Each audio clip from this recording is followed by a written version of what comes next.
As you've been hearing in the bulletin, Irish property prices are overvalued by between 8% and 10%, according to a new report from the Economic and Social Research Institute. Property prices rose by 10% over the past year and are now 13% above their boom time peak in 2007, according to the Central Statistics Office. The ESRI has also warned that an increasing number of households are carrying high levels of mortgage debt. Kieran McQuinn is Research Professor with the ESRI. Good morning. Overvalued property, vulnerable households, this all sounds ominously familiar. Could you explain what the implications of an overvalued housing market are and perhaps how worried we should be? Yeah, well, so our analysis is basically looking at where house prices are in the context of some of the key drivers of house prices in the economy. So these are typically things like income levels, interest rates, demographics, and housing supply.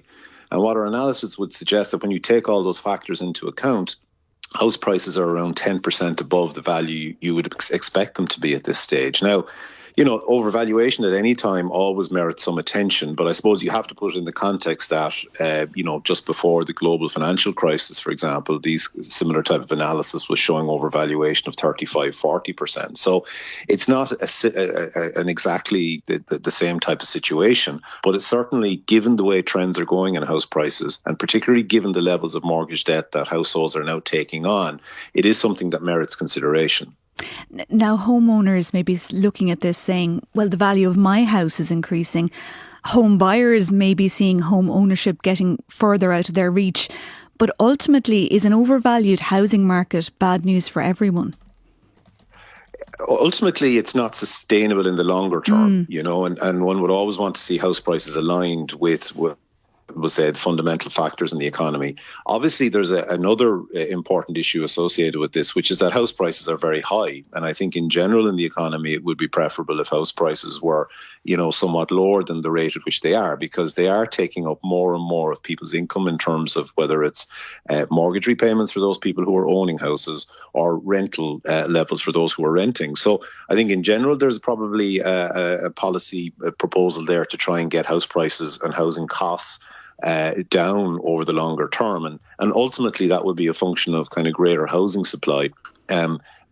But in general, as I said, I think that the important point to make is that while house prices are very high, we still think that they're, within the realms of what is justified or warranted by the fundamentals in the economy. But there's no getting away from the fact that they are very, very high in terms of the amount that they're taking out of people's income levels.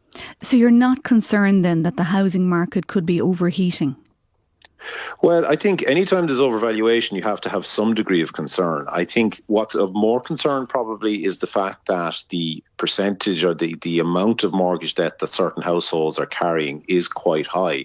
Now, you have to put it in context in the sense that because there's only been a relatively small number of mortgages issued over the last 10 years, the number of people who are carrying these high mortgage levels is relatively small compared to the overall population. But it still is a concern for that cohort of the population that are carrying mortgage debt. It means, for example, that they're vulnerable to an unemployment shock, or they're vulnerable to anything that would cause their disposable income to fall in the short term. Yes, that's what I was going to bring up. If there was an economic shock of some kind, we know that the US President-elect Donald Trump has threatened to put tariffs on imports and is demanding that corporate profits from US multinationals based overseas be repatriated. If he were to follow through with those intentions, what sort of an impact could that have on the Irish economy? Yeah, obviously, we've looked at that in the commentary, and overall our assessment would be that if, for instance, the incoming presidency were to adopt the policies that they proposed in the campaign, these could have quite a significant adverse impact on the Irish economy, and that's through two main channels. One, it's through its effect on global trade, the possibility of a global trade war with higher tariffs, etc. But also, if there was a concerted effort made by the US administration to relocate, for instance, some of the pharmaceutical activity or activity of other multinationals located in Ireland, to try and relocate that back to the United States, there could be substantial effects coming out.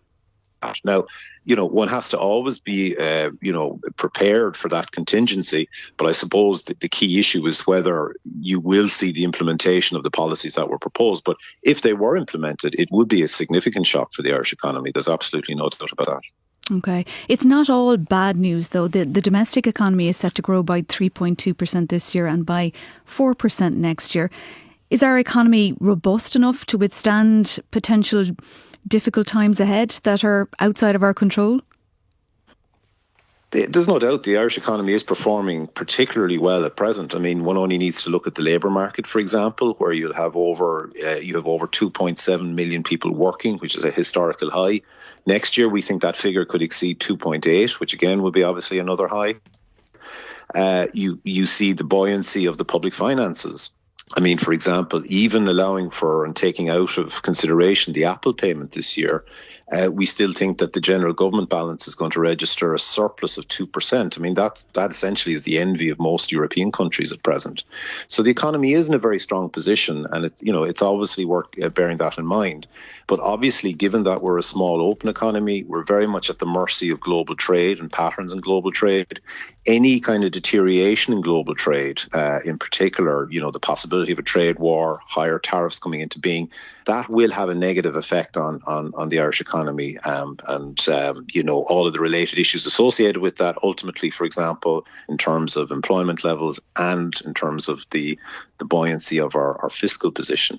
Now, we've been hearing that the European Central Bank is expected to cut interest rates today. Taking a broader look, what is the overall outlook for the year ahead when it comes to the European Central Bank, and how might this impact on us here, maybe in particular in relation to the housing market?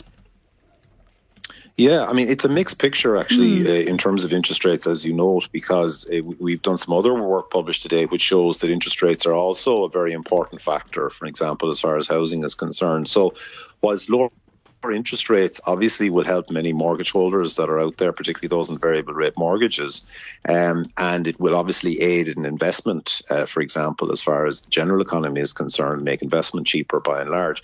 Ultimately, lower interest rates will, of course, lead to greater housing demand. I mean, it will make housing more affordable, which ultimately will push up the demand for housing. And when you have a relatively fixed supply, as we have at present, unfortunately, that will probably see itself bid into higher house prices.